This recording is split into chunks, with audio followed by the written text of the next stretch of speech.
Sama na nga. Sama na nga. Kajapay. Samang na no.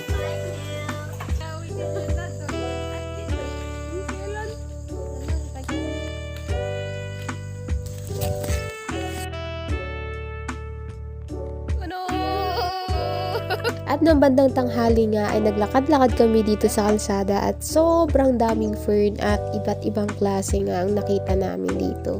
Guys, andito kami ngayon sa Ete et Quirino and ayan guys, nakakita kami ng mga fern. Ganda naman ang kuha sa'yo. Ayan, na kung saan ito ginagamit namin dati sa school na pang decoration, graduation, ganun, or ayan, ganda. Ayan, sa harapan naman ay forest. Ayan, and then yan, puro saging na yung nakapalibot sa amin.